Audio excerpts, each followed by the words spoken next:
हिंदू जनजागृतीच्या अधिवेशनाक भारतातले 18 प्रांत आणि नेपाळ, श्रीलंका आणि बांगलादेशाचे प्रतिनिधी या अधिवेशनाक आयल्यात।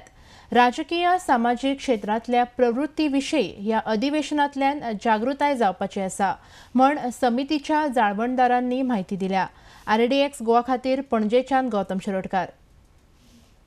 इस अधिवेशन को भारत में से 18 प्रांत तथा नेपाल, श्रीलंका तथा बांग्लादेश यहाँ से 175 संगठना से 375 से अधिक प्रतिनिधि उपस्थित थे।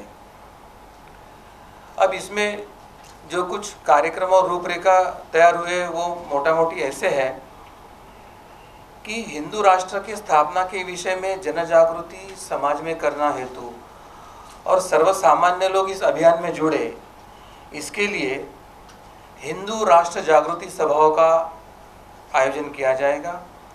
इसके साथ ग्राम स्तरीय हिंदू राष्ट्र जागृति बैठकों का आयोजन किया जाएगा, हिंदू राष्ट्र जागृति परिसंवादों का आयोजन किया जाएगा तथा हिंदू राष्ट्र के हेतु संपर्क अभियान, ऐसे कुछ अभियान वर्ष भर निरंतर किए जाएंगे। इसी के साथ वर्ष 2019 में जो प्रयाग में कुंभ मेला का आयोजन हो रहा है, उसमें हिंदू राष्ट्र के विषय में जागृति और संत संगठन और संत सभाओं का आयोजन करने का इसमें रूपरेखा तैयार की गई है। इसी के साथ जो कुछ सामाजिक दुष्प्रवृत्तियां हैं, राजकीय क्षेत्र में है, समाज में है, उसके विरुद्ध एक आंदोलन खड़ा करने का प्रयास इस वर्ष में किया जाएगा। इसके लिए आंदोलन, प्रेस कॉन्फ्रेंसेस आदि अनेक अभियान इसके अंतर्गत लिए जाएंगे।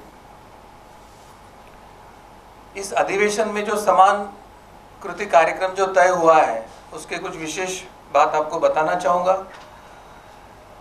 यहाँ पे जो उपस्थित हिंदुत्ववादी संगठन थे वो भारत में 223 जगह छोटी, मध्यम और बड़ी धर्म जागृति सभाओं का आयोजन करने का यहाँ पे उन्होंने नियोजन किया है। वर्तमान में जहाँ आंदोलन चल रहा है, अखिल भारतीय हिंदू राष्ट्रीय हिंदू आंदोलन, वो अभी 42 नई जगहों पर शुरू होने वाला है। पूरे भारत में 56 जगह हिंदू राष्ट्र संगठक कार्यशालाओं का आयोजन किया जाएगा। 36 जगह हिंदू राष्ट्र विषयक परिसंवादों का आयोजन करके प्रबुद्ध वर्ग, विचारक, अभ्यासकों को हिंदू राष्ट्र के संदर्भ में अवगत कराया जाएगा।